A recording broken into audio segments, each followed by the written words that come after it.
मत खरीदो, foreign trips skip करो और फ्यूल कम यूज करो। पीएम मोदी का ये मैसेज अब पूरे देश में डिस्कशन का टॉपिक बन गया है। सवाल ये है, क्या इंडिया इकोनॉमिक प्रेशर में आ गया है? हैदराबाद के एक नेशनल एड्रेस के दौरान पीएम मोदी ने कहा कि फॉरेन एक्सचेंज बचाना अब नेशनल प्रायोरिटी है। रीजन, ईरान वॉर के बाद ग्लोबल इकोनॉमी ऑलरेडी प्रेशर में है। क्रूड ऑयल प्राइसेस अनस्टेबल हैं, इंपोर्ट्स कॉस्टली हो रहे हैं और इंडिया का ट्रेड बैलेंस कंटिन्यूअसली स्ट्रेस में है। स्ट्रेट ऑफ हॉर्मुज में डिस्ट्रप्शन और जियोपॉलिटिकल टेंशन की वजह से ग्लोबल ऑयल सप्लाई इंपैक्ट हुई है, जिससे क्रूड ऑयल प्राइसेस अनस्टेबल हो गए हैं। रिपोर्ट्स के अकॉर्डिंग इंडियन रुपी पिछले एक साल में लगभग 10% वीक हुआ है और उसका आधा डिक्लाइन सिर्फ फरवरी के बाद हुआ, जब यूएस और इजराइल ने ईरान पर मिलिट्री स्ट्राइक स्टार्ट की।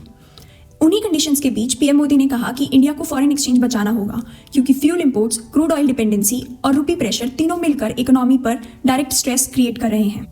स्टेट ओन्ड ऑयल कंपनीज को 1000 करोड़ पर डे का लॉस रिपोर्ट किया जा रहा है और इसका डायरेक्ट इम्पैक्ट इन्फ्लेशन पर पड़ रहा है।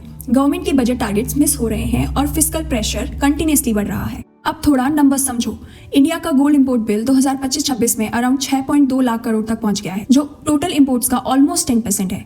और इंडिया दुनिया के गोल्ड डिमांड का 20 से 25% कंज्यूम करता है। मतलब इंडिया गोल्ड ग्लोबल मार्केट का एक मेजर प्लेयर है और इसी वजह से चाइना के बाद इंडिया दुनिया का सेकंड लार्जेस्ट गोल्ड कंज्यूमर माना जाता है।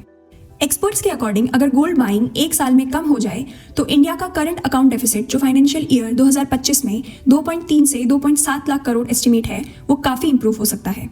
इससे रुपी स्टेबल हो सकता है और इन्फ्लेशन प्रेशर भी कम हो सकता है। वैसे इंडिया में इकोनॉमिक क्राइसिस के टाइम ऐसी अपील्स पहले भी दी जा चुकी हैं। 1962 के इंडो चाइना वॉर के बाद फॉरेक्स क्राइसिस के चलते गोल्ड इंपोर्ट्स और कंजप्शन पर स्ट्रिक्ट कंट्रोल लगाए गए थे। बाद में फाइनेंस मिनिस्टर मोरारजी देसाई के दौरान गोल्ड कंट्रोल रूल्स और गोल्ड कंट्रोल एक्ट लाए गए ताकि गोल्ड होल्डिंग्स और इंपोर्ट को रिड्यूस किया जा सके। और फिर 2013 में भी रुपी वीकनेस और राइजिंग करंट अकाउंट डेफिसिट के वक्त former finance minister P Chidambaram ने गोल्ड इंपोर्ट ड्यूटीज और रिस्ट्रिक्शन इंक्रीज किए थे फॉरेन एक्सचेंज प्रेशर को कंट्रोल करने के लिए। मतलब इंडिया के लिए गोल्ड और इकोनॉमिक प्रेशर का कनेक्शन पहले भी कई बार नेशनल कंसर्न बन चुका है। पीएम मोदी ने सिर्फ गोल्ड ही नहीं बल्कि पेट्रोल डीजल कम यूज करने, ईवी अडॉप्ट करने, कार पुलिंग और वर्क फ्रॉम होम जैसे कोविड एरा हैबिट्स वापस लाने की भी अपील की है। रिपोर्ट्स के मुताबिक स्टेट लीडर्स और पॉलिटिकल कॉन्वॉयज का साइज भी रिड्यूस किया गया है ताकि फ्यूल यूसेज और अननेसेसरी एक्सपेंडिचर को कंट्रोल किया जा सके। गोल सिंपल है, फ्यूल इंपोर्ट्स और फॉरेक्स प्रेशर को रिड्यूस करना है। पीएम की अपील का इम्पैक्ट सिर्फ पॉलिसी तक ही लिमिटेड नहीं रहा, मार्केट्स पर भी इसका इमीडिएट इफेक्ट दिखा। टूरिज्म और ट्रैवल सेक्टर स्टॉक्स प्रेशर में आ गए, जहां निफ्टी इंडिया टूरिज्म इंडेक्स एक ही दिन में 3% से ज्यादा गिर गया। लास्ट 3 महीने में इंडेक्स ऑलरेडी 10% डाउन और 6 महीने में अराउंड 16% डिक्लाइन शो कर चुका है। इंडिगो का स्टॉक सबसे बड़ा लूजर रहा। साथ ही GMR airports, ITC hotels, IRCTC और मल्टीपल ट्रैवल रिलेटेड स्टॉक्स भी रेड जोन में ट्रेड करते दिखे। मार्केट एक्सपर्ट्स के according foreign travel slow down और डिमांड अनसर्टेनिटी इस सेंटीमेंट प्रेशर का मेन रीजन है। लेकिन एक सीरियस कंसर्न भी है। ज्वेलरी इंडस्ट्री के अकॉर्डिंग लगभग 3.5 करोड़ लोग इस सेक्टर से डायरेक्टली या इनडायरेक्टली कनेक्टेड हैं और डिमांड गिरने से जॉब्स और स्मॉल बिजनेसेस इंपैक्ट हो सकते हैं। इंडिया में गोल्ड सिर्फ इन्वेस्टमेंट नहीं बल्कि इमोशनल और ट्रेडिशनल सेविंग्स का सिंबल भी है। इसीलिए ये डिसीजन सिर्फ इकोनॉमिक नहीं, एक बिहेवियरल चेंज भी है।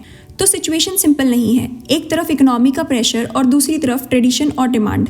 अब देखना यह है कि क्या इंडिया अपनी स्पेंडिंग हैबिट्स चेंज करता है या गोल्ड अपनी जगह वैसे ही बना रहता है। जब देश क्राइसिस मोड में हो तो सैक्रिफाइस सिर्फ आम लोग नहीं, सिस्टम को भी दिखाना पड़ता है। सोने की चमक नहीं, अब डिसीजन की चमक तय करेगी इंडिया का फ्यूचर।